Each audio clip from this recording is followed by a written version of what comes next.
Hi everyone, my name is Tanya. I'm from GLACÉ Dessert. And as you all know, last year, 2 years before the Easter, we got locked down.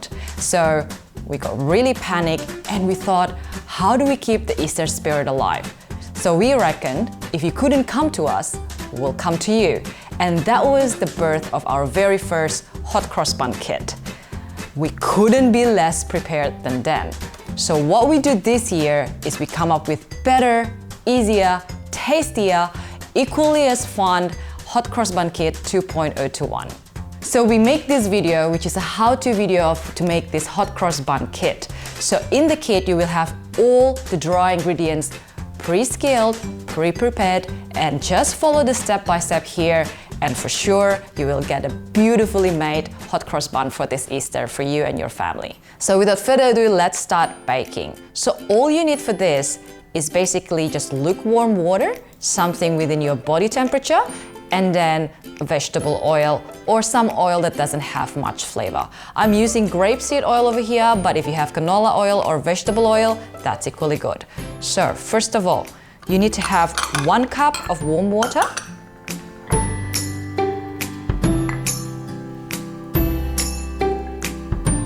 Not too hot. The mistake that people are doing over here is that they are pouring in too hot water that will just gonna kill your yeast. And you will have a pre-scaled dry yeast in your mix.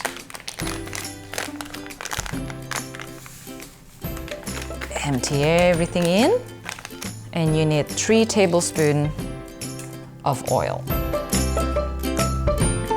If you have olive oil at home, you can use that as well, but your hot cross bun might taste a little bit like olive oil. That's not so much of a bad thing. And just whisk.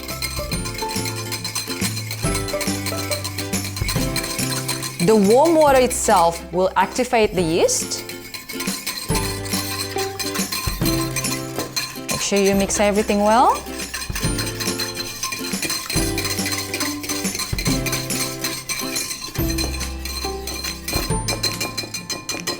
And just set aside. You just have to empty this bag of dry ingredients that we already pre-scaled for you as well, all straight into your mixing bowl. So what you need right now is your mixing bowl to be attached with a hook attachment. This hook attachment, people are using it for bread making, which will be perfect for our hot cross bun kit today. You take the activated yeast and just pour everything in, making sure you scrape everything, and start mixing. So what you're trying to achieve here is around 4 minutes on a slow speed, something as slow like this would do, and then after that bring it to the medium speed for around 6 minutes. That will be around speed 3 to 4 in your KitchenAid. So I know that probably some of you would not have the standing mixer, but if you have a really good pair of hands or very strong arms, you can do it by hand. So I have Luke here with me, who's gonna come and help me with the mixing of the dough by hand. So the same one as before, you empty your dry ingredients into a heavy-set bowl, so something that wouldn't move around, and you have your activated yeast, and just pour it in.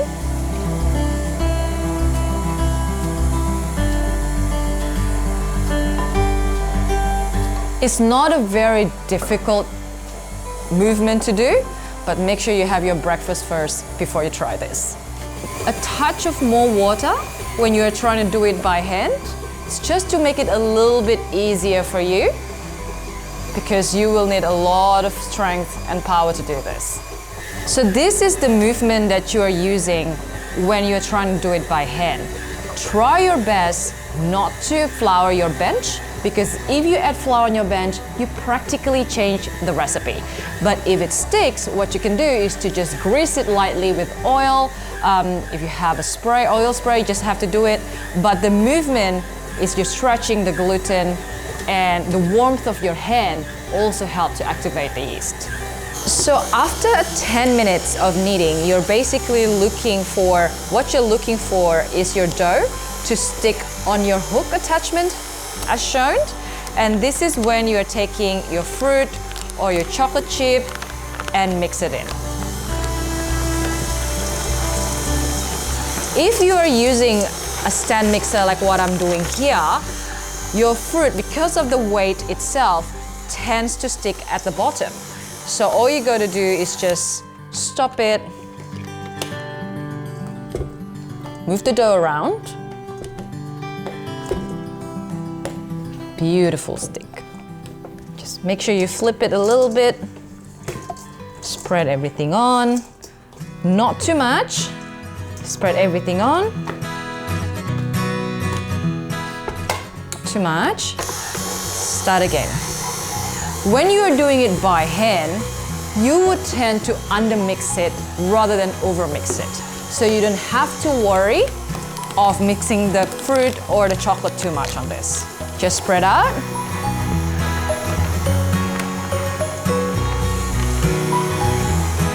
And continue mixing. All right, so after everything is kneaded together, just take it out of the bowl. He's done as well with his mixing. And you make this movement where basically you're trying to shape it into a bowl.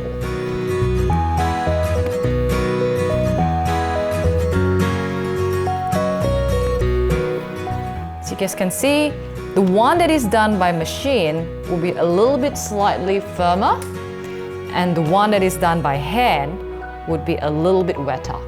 So before the next step, I will really advise you guys to just leave it a rest for a little bit, maybe around a minute or two, so that it will be easier for you to work with. But this one, we can go to the next step pretty much straight away. So the next step will be to divide this dough to around 80 grams pieces, slightly larger than a golf ball. So if you have with you handy a scale, a digital scale, that will be perfect. A dough scraper like this, or if you do not have it, any just a blunt knife like your jam knife will be fine as well. So the movement that you need to do is just to roll it into a long log. So if your working bench is sticky, all you gotta do is just slightly spray it with oil, no flour, because again, you will change the recipe. So just slightly like that, long.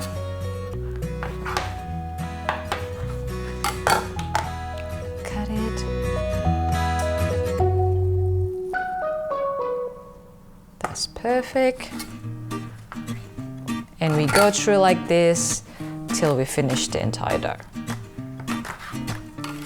So this movement is going to create the ball shape that is a hot cross bun. So cusp it with your palm, and you just have to push it forward and push it backwards while you're making an anti-clockwise motion like this.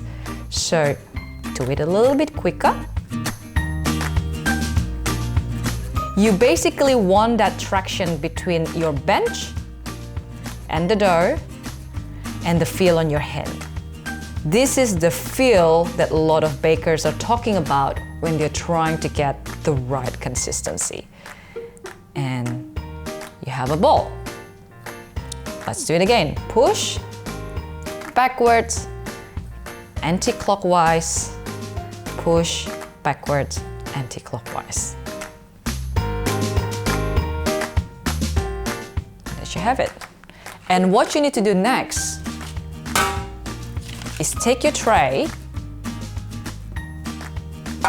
line up with baking paper, and place them around 2 centimeter gap between each other, because they're going to prove to become double the size.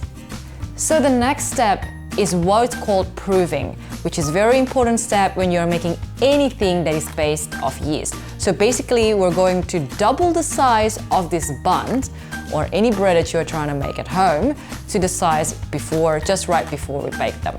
So what we will ask you to do or majority of the recipe will ask you to do is to keep it at a warm place. So now, how do we amplify it? How do we, let's say, put it blankly, put this on steroid so that they will prove bigger and stronger? So what you gotta do is at every home you will have like this tray that comes with your oven. I have boiling water over here. So you need to be boiling because you exactly want this steam. All right. So your oven off, not turn on. Careful. It is probably would be easier for you to put the tray first and then pour it inside.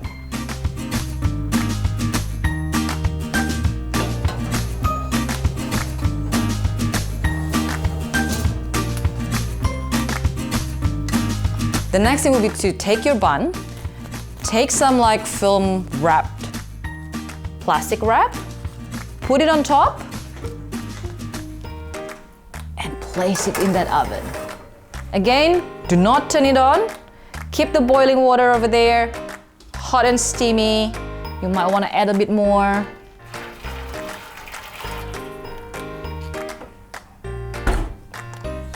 And you just leave it there for 45 minutes to an hour, and they'll proof roughly around double the size. So we'll wait.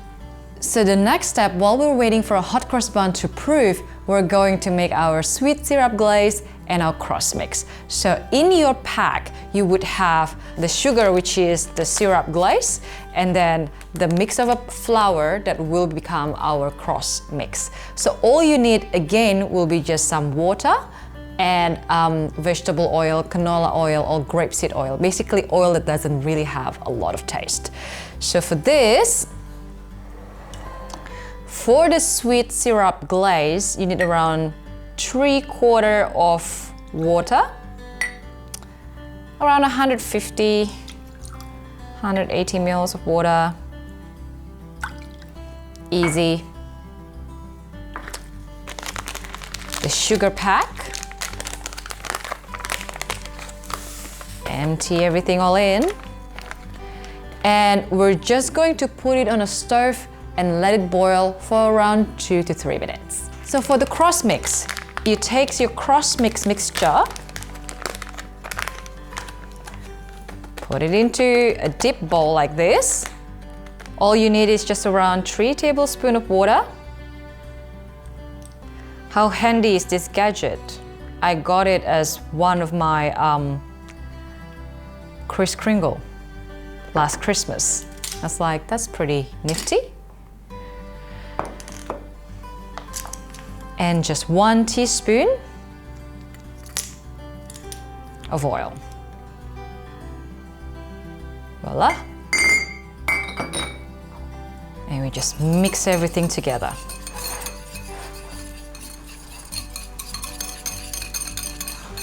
Sometimes it clumps a little bit thicker. If you want to loosen it up, just add just a splash of water to it. Not too much. Add bit by bit. All right. Till you got sort of a thickish but fluid consistency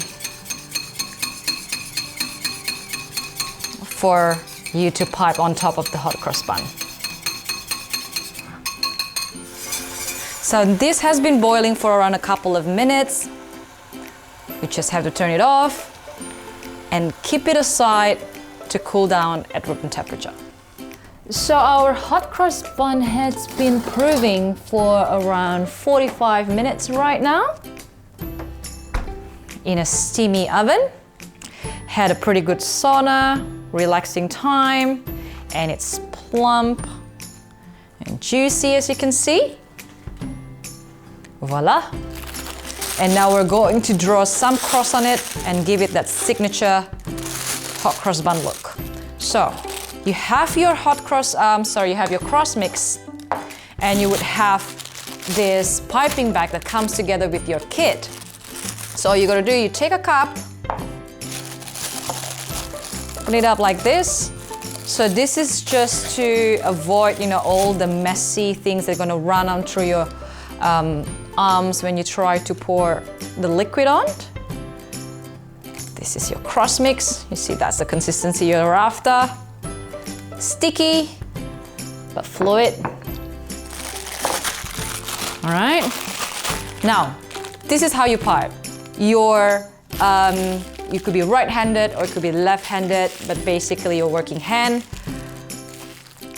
Pipe it forward, wrap it around your index finger, twist it tight, take your scissor and just do a small cut, not too big, because you want to have like that, just a small sort of line on it. It's easier when you have a steady hand. So it's either you hold this with your other hand, cusp it as you pipe. This is also quite a nifty trick when you try to pipe macaron or anything that you need a consistency shape. And breathe in, hold, okay? Hold your hand, run it through. Again, and run it through. Eventually, as you get good at it, you can breathe in, sing a song, dance, and you'll have a very straight line, consistent result. So now we are at the final step of our hot cross bun making, so which is the baking, the part that requires a lot of resistance in yourself, and just inhale and breathe in the sweet smell of your hard work. For this, at home, put your oven at fan oven around 170 degrees Celsius. If your oven is a little bit hot, put it around 160 degrees, and we're going to bake it around 20 to 25 minutes till it's golden brown in color.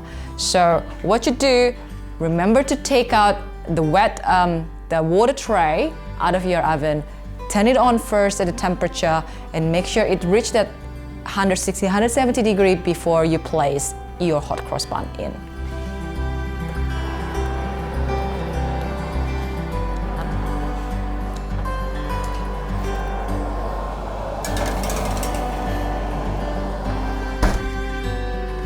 And now we wait. So that's been inside for 20 minutes. Color is amazing, and I wish that you can smell the situation over here. It's so amazing, and it's smelling so delicious. And here we are. We have our hot cross bun. So first, take it out of your tray, slide it out, like so. Oops, I'm turning off my oven.